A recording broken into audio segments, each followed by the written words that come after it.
I am very happy to welcome Ol Mushkov Beck, Amber Shakir, and Scott Somerville, who all within their own rights are specialists in the area that I know nothing about. So I'm very excited to be able to ask them all the questions that have been going through my mind, and hopefully the questions will be helpful for yourself, but I'll also make sure not to be too selfish and leave some room for you all to ask your questions towards the end.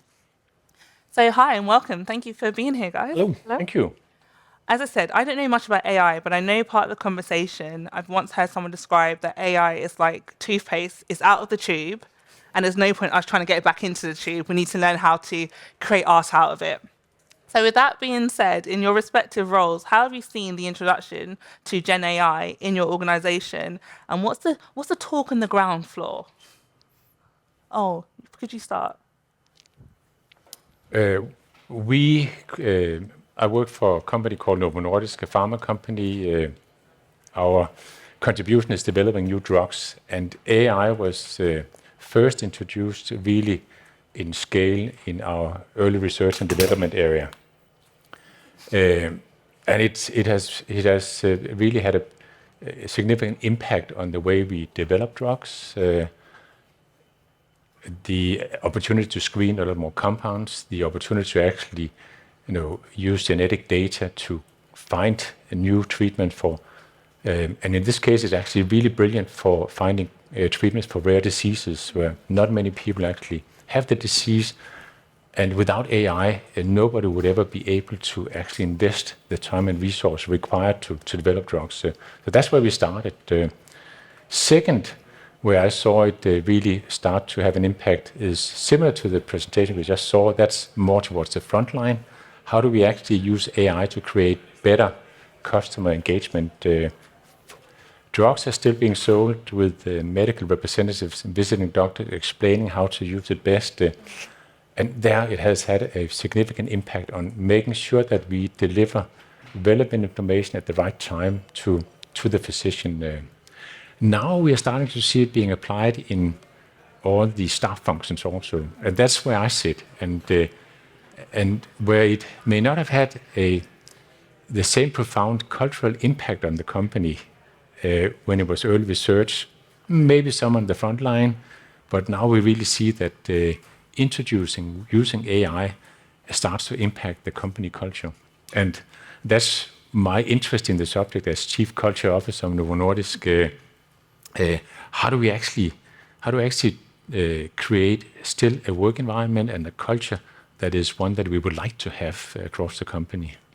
Thank you very much. And Amber, if you could also give some context into your role and what you've seen on the ground floor in organizations with Gen AI. Sure. So I'm a partner at Gate One, and I look after our experience, digital, data, and AI practices.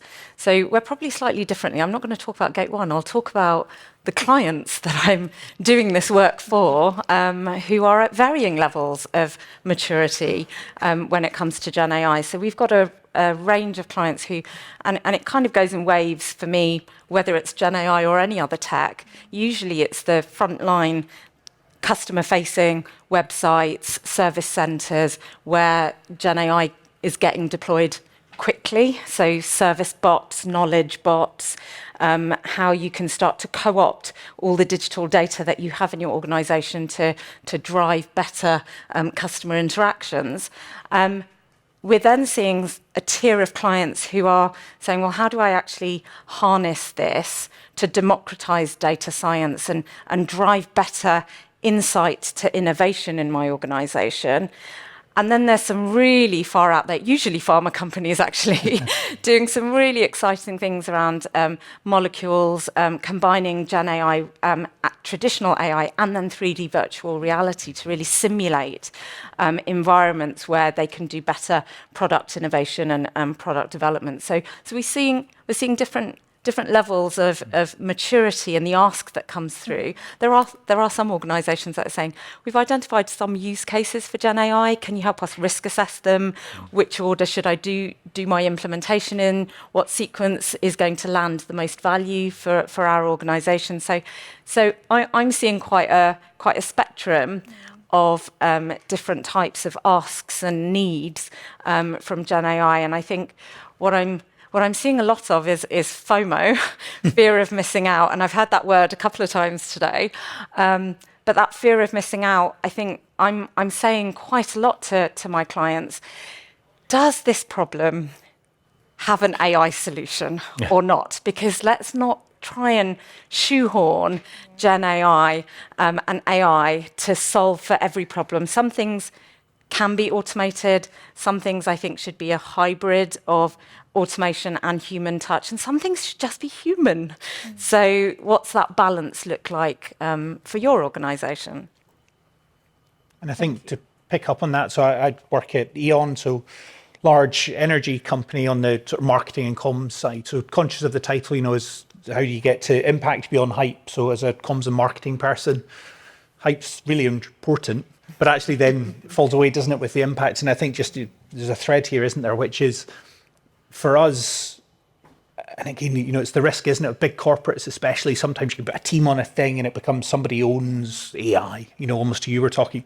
Thankfully, we've not done that. It's, across Europe, we've got teams using it being AI as a tool. So in the same sort of way, you've got, different ways to solve problems. Can you tap in and just be open to those possibilities? But a really important area for us, we've got around 6-7 million customers in the UK, hundreds of thousands of businesses we help, cities, local authorities, governments we work with.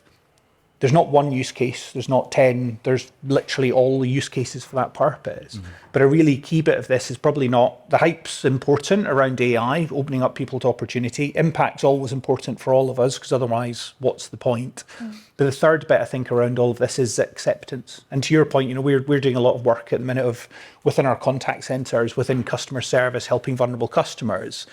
Just because you can do something doesn't mean you should. And we're dealing a lot of the time, okay, it's energy, it's quite a rational, logical product, but we're talking about keeping people warm in their homes. We're talking about, the things that energy enables you to do. And we're dealing with a lot of people's vulnerabilities in their homes as well. So actually that human touch is really important. So we're figuring it out, I think, as well. Yeah, I like your Jeff Goldblum Jurassic Park.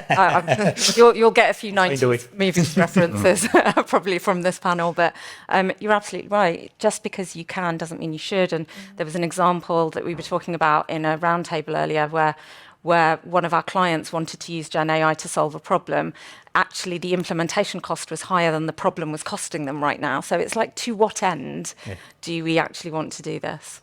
Thank you very much. And so just bringing it back to this specific panel, we're looking at strengthening leaders, and there are a lot of people in leadership positions in the room.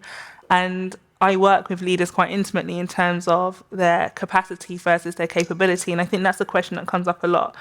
What advice, should I say, would you give leaders in the room to help to manage their team and start to bring AI into the conversation, where they may be managing teams where they're thinking, well, that's another to-do thing on my list. I've just survived a pandemic. Am I allowed to say that word? I'm just managing my workload as is. Is AI going to take my job? Do I have to then, further uptake training when I've limited for capacity at the moment? What can leaders do to help people get on board this Gen AI train? Yeah, certainly, I think one is be open.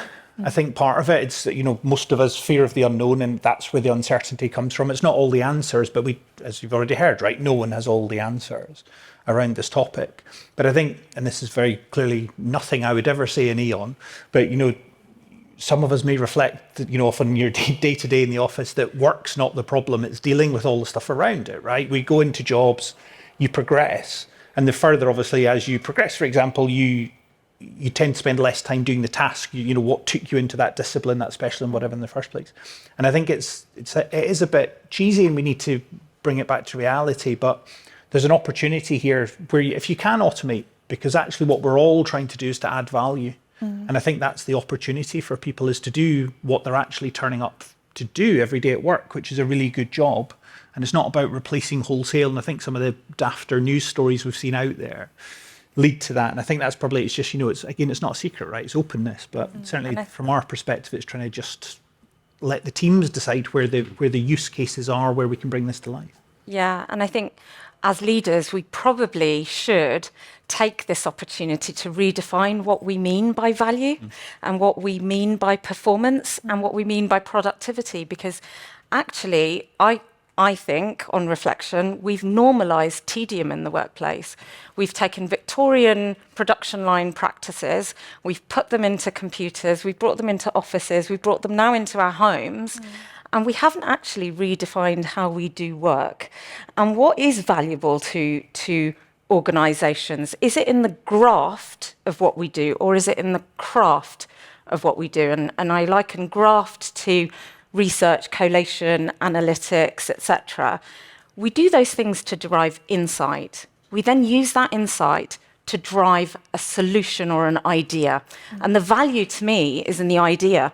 It's not in that grafting. And should we be reassessing, giving that graft to the machines and redefining what we mean by value in an organisation? Because I think we can help humans to be more human again at work by actually giving the graft to the machines. And how do we blend the machine with the human and solve for better problems in the world?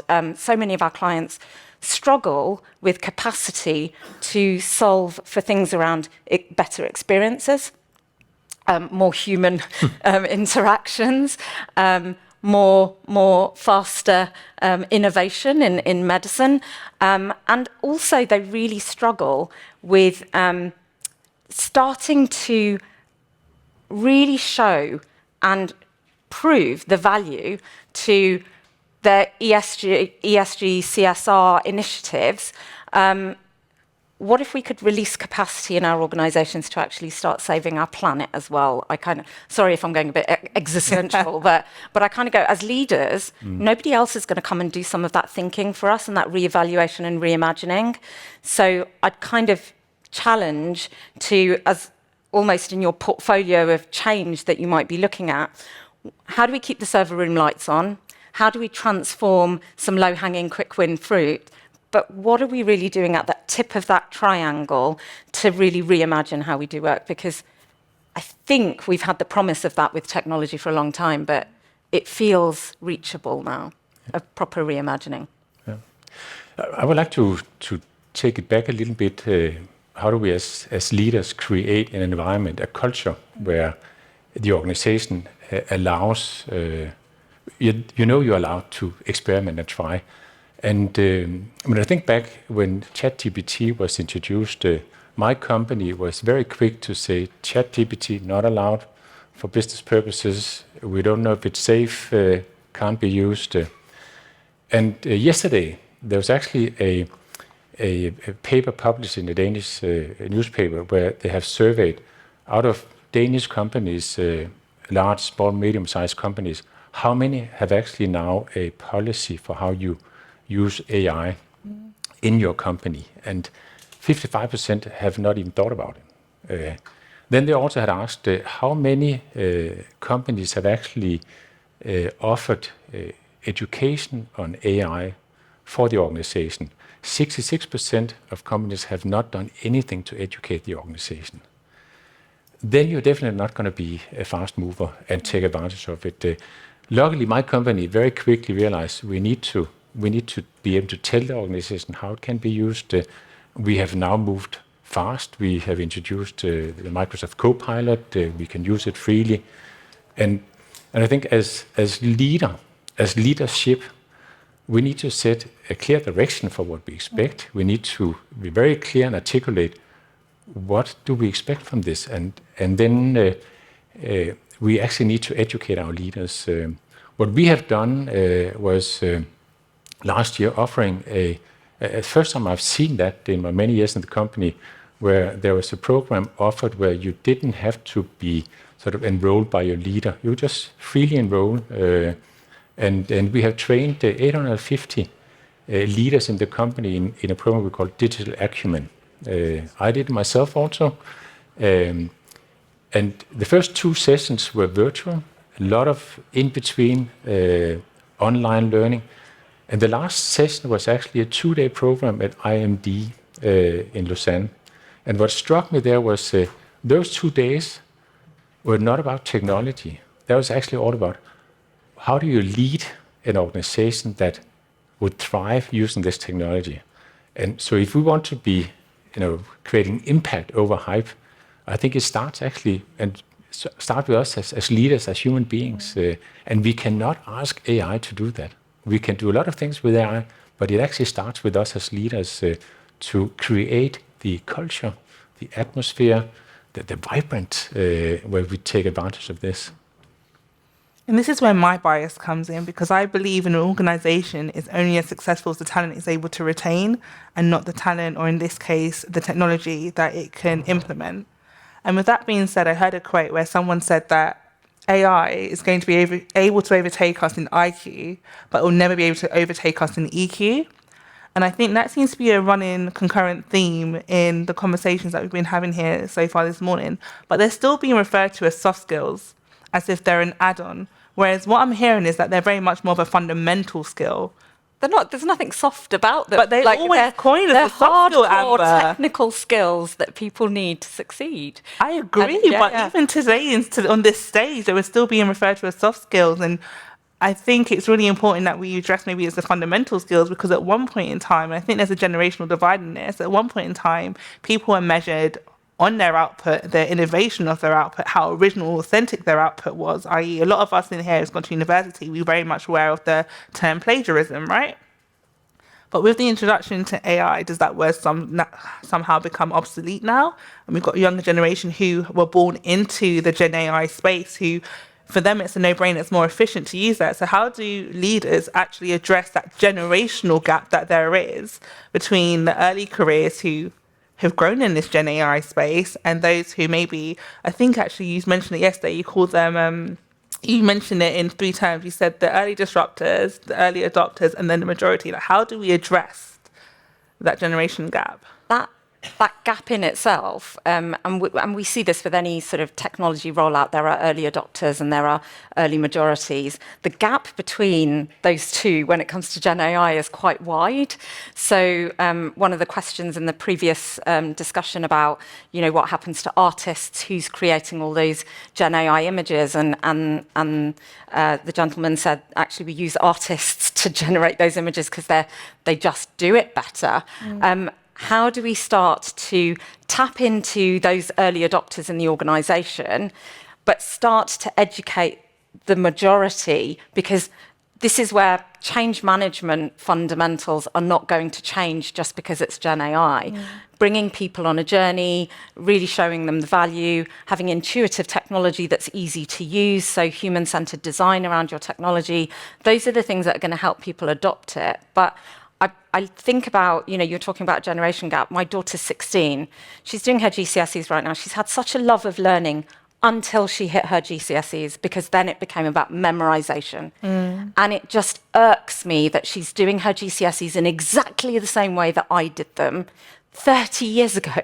And I'm just like, for flip's sake, when are we going to teach the right skills to our people? And this fear of that people have of AI taking over our jobs, well, quite frankly, some jobs should be kind of taken over. And, that piece around how are we going to start to create the skill set that people need, or the culture that organizations need for the future? Because I had a stat about Amazon saying that 60% of the jobs we do today didn't exist 40 years ago. So we've all pivoted. We pivot all the time. Every generation pivots, but that pivot now, it's not going to be 40 years. It's going to be 20 and then 10.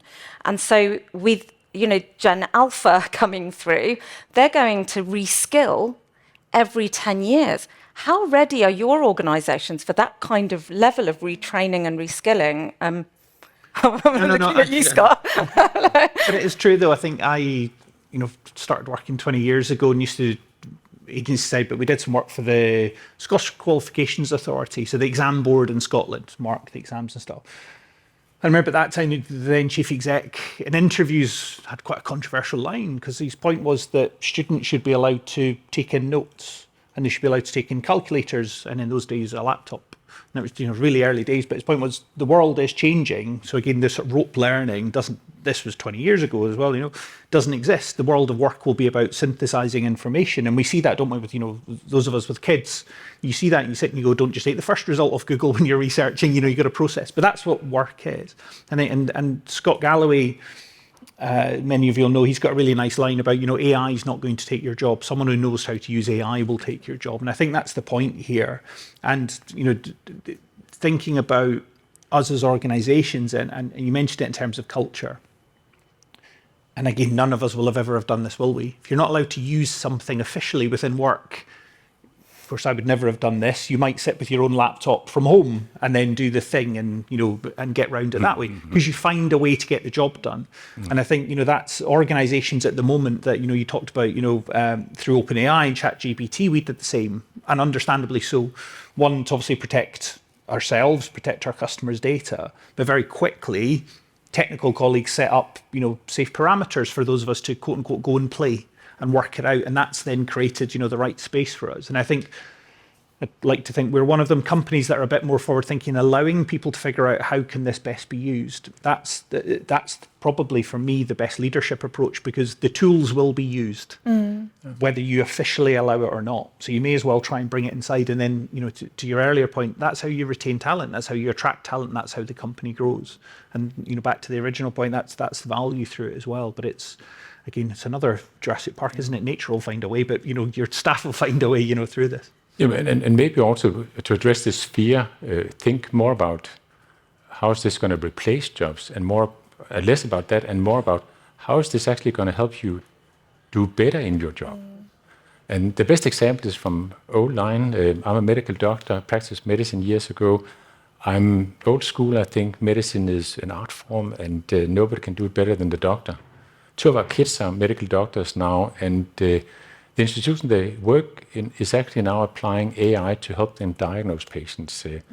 And they say, both of them, the error of margin for them overlooking something is much smaller using this tool.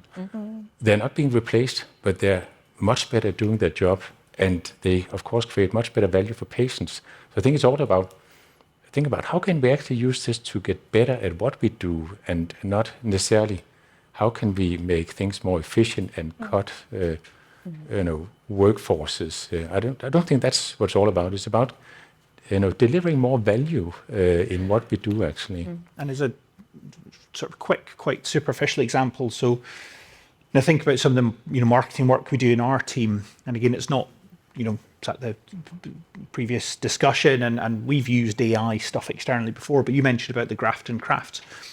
We're already seeing that. So where it's benefiting us in a advertising marketing sense is, used to be storyboards would take a while, and someone with skill needed to create storyboards. You can just, in a very good way, you need the skilled input, but it's a low value piece, right? It's not the work that goes to the outside world. It's a tool to get the ultimate campaign out the door. So using AI there is really good. So it's, higher volume, we get things moving quicker and all the rest of it. But what we're already seeing in terms of the effectiveness of campaigns, the previous example on the cocktails is a great one, right? Because it had a human heart of it in terms of the communities and so on. But we'll all know other campaigns that are out there at the minute starting to look really the same, because generative AI creative has a bit of a look and a feel, or maybe it's people figure it out. So we're seeing a real premium put on the sort of human-made element. So using really skilled photographers, and previously we wouldn't have told people we'd done that, but it's becoming a really interesting engagement point for different online communities. So that craftsmanship, that's around that tactility of stuff, and there's a real premium on high skills, and I think we're beginning to see an opportunity in that as well. So there's a bit of volume that we're using in terms of storyboarding, the stuff that doesn't get to the outside world. But then actually there's a little difference around this where, the human bit of it really resonates with people through that quality. And it's really important to bring it back to, like both of you are saying, to our people, but then also to that value.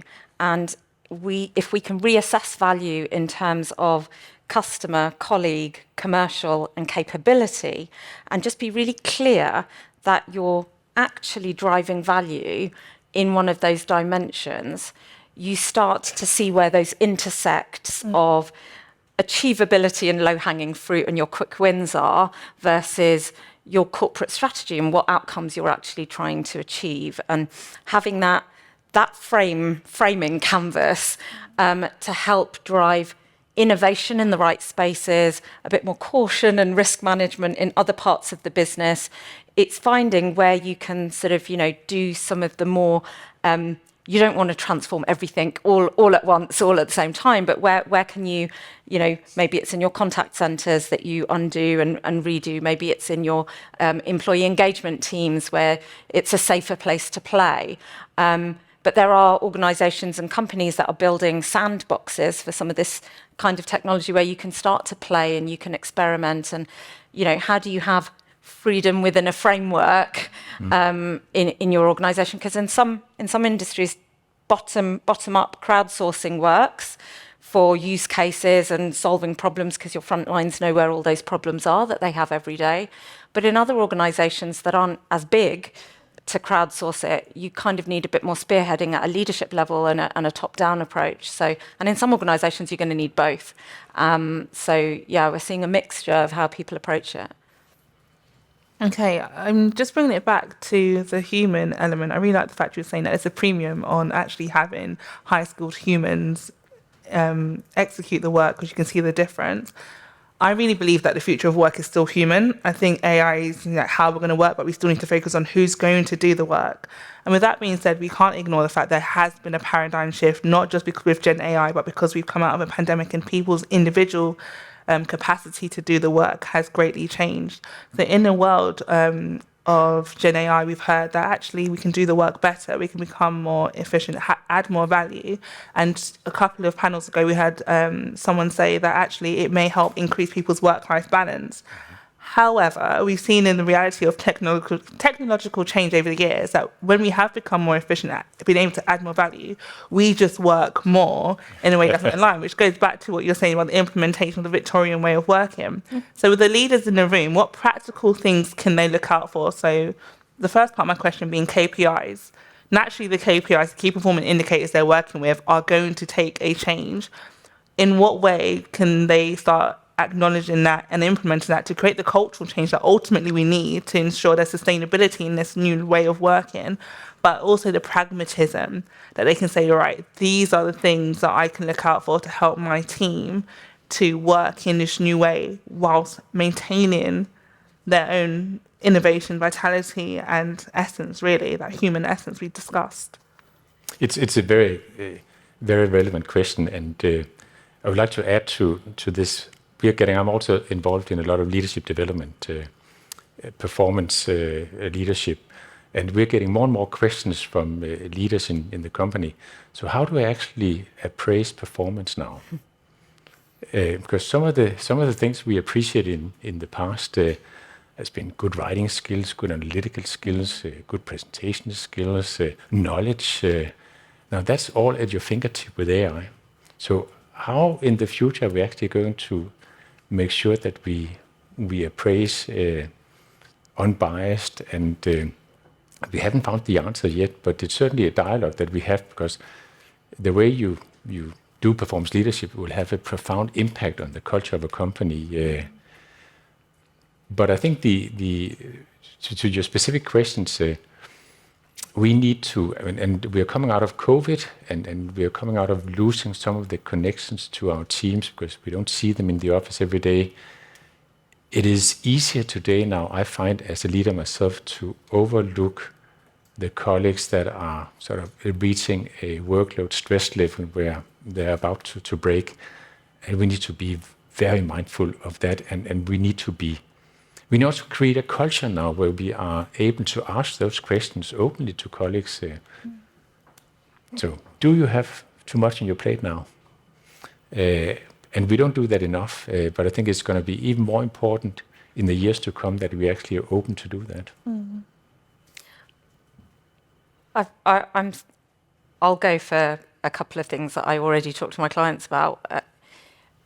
I liken it to call handling times in contact centres, where I was just like, well, your call handling time is a measure of something, but does it actually tell me whether there was a quality outcome of that call? Was the customer's query actually resolved?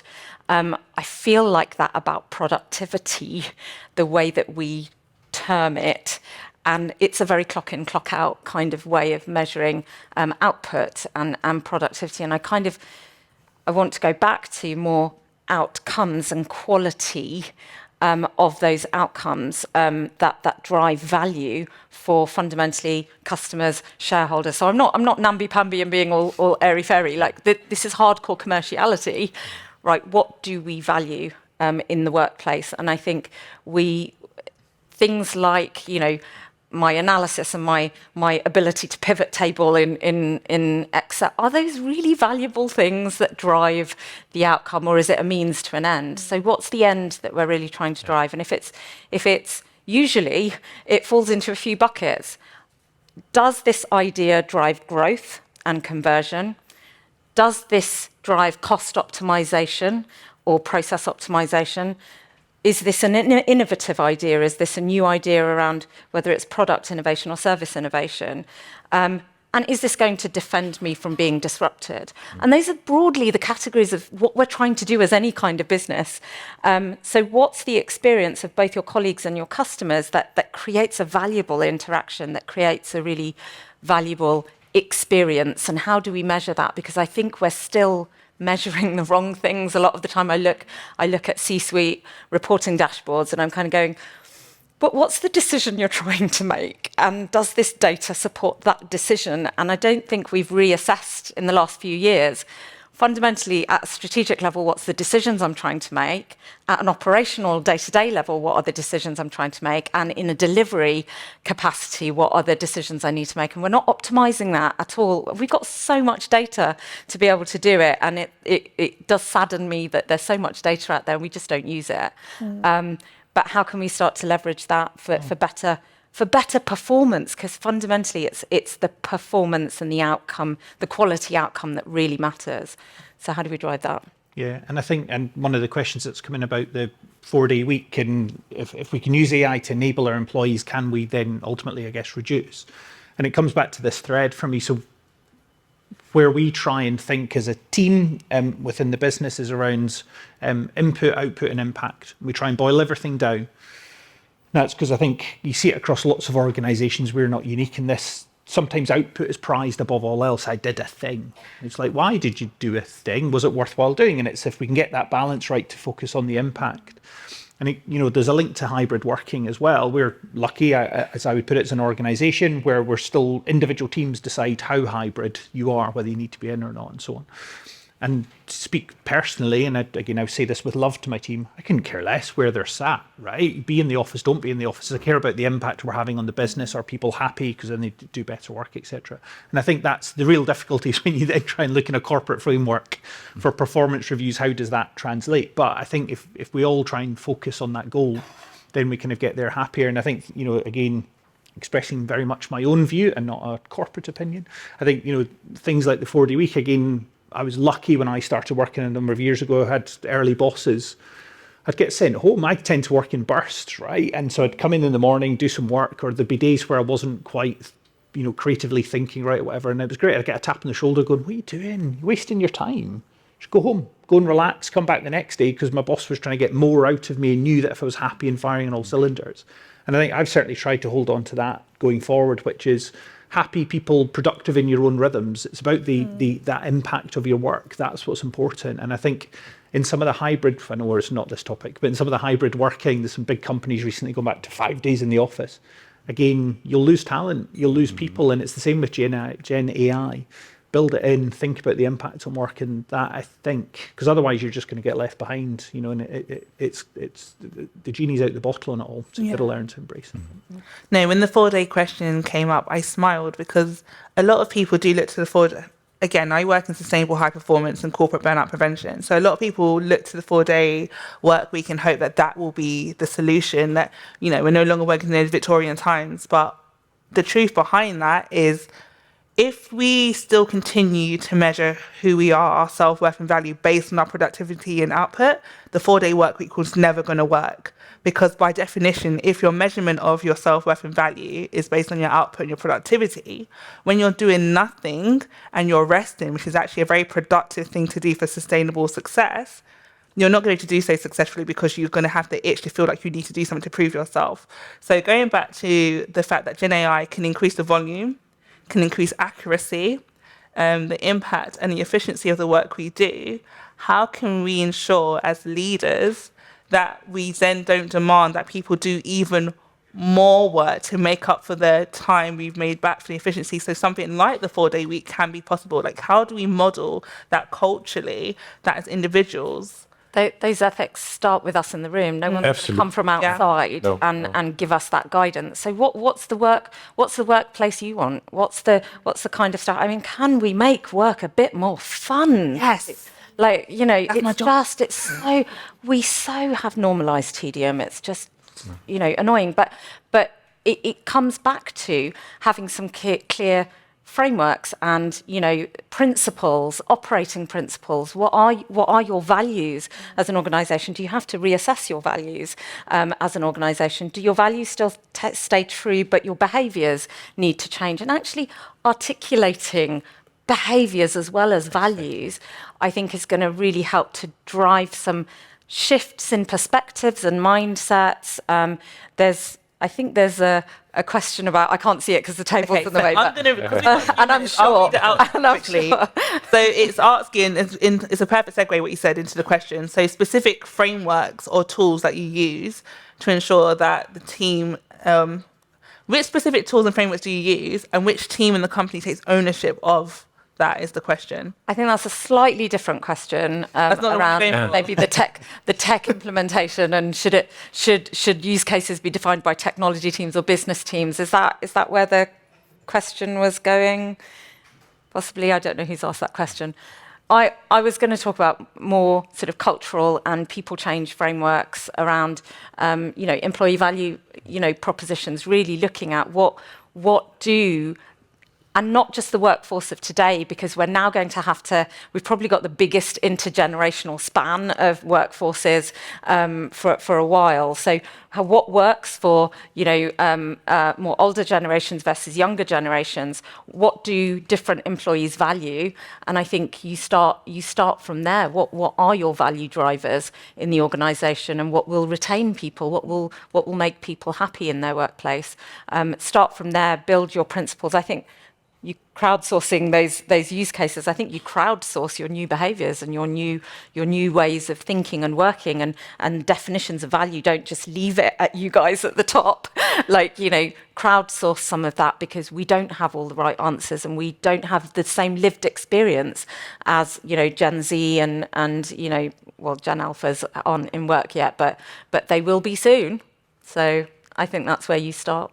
So if the question is, what can we do as leaders to make sure that people do not just work more? Now we have access to generative AI and other tools. And I think we have to role model the behavior we like to see in the organization. Example, I worked in Japan for 7 years, and you probably all know Japan has a notorious culture of working very long hours. Japanese government, to boost the economy, but also to make people work less, introduce Golden Friday. So the last Friday of the month, office should close at 2 o'clock. Now, first couple of Fridays, nothing happened. Then I started to walk around the office as president of the company in Japan and say, have a nice weekend. Remember, it's Golden Friday. I don't want to have you stay here all night. And after a couple of months, you know, more and more people actually felt it was okay to leave the office. And I think we have to also be mindful of this and just role model the behavior we want to see in the company. And we need to get all our leaders to role model the culture that we want to sort of permeate through the company. I agree. This is why I have a soft spot for leadership and line managers, because I really do believe they're the ones who drive and shape the culture of organisations. We've got literally 40 seconds left. So the last question that I'd like to ask is, with AI, will people be more exchangeable in terms of resources for the tasks to do? No. Eh, So 30 seconds, tell us. So super quickly, look, I think we've talked about it. I think it's the importance of the individual comes through. if you go back a few years, and again, answering this in a bit of a marketing type way, but it was true of all of us. I'll get the time frame wrong, but for argument's sake, 10 years ago, you couldn't move at a conference for data, right? Data is going to change the world. And then in marketing circles, 5 years ago, you couldn't move for personalization is going to change the world. And then we all realized we're creeping people out too much. It's the same here, I think, with AI. And I say it'll settle. There's questions there about skills and so on. It's the people bit that becomes important. And I think, and everything you've all said, I think, about how do we make sure as leaders we don't exploit this. Ultimately, good companies which are run by good people prosper. And there might be a bit of a race to the bottom. Some will, and some will do the right thing. And you just have to trust, right? That is that life will sort itself out. It comes back to money, though, because actually employee experience and customer experience, companies who do well on employee and customer experience do better in the FTSE index. So there's a direct correlation between company performance and employee and customer experience. You just can't escape it. It's not a nice to have. Thank you ever so much, everyone. That is our time today, but there are so many.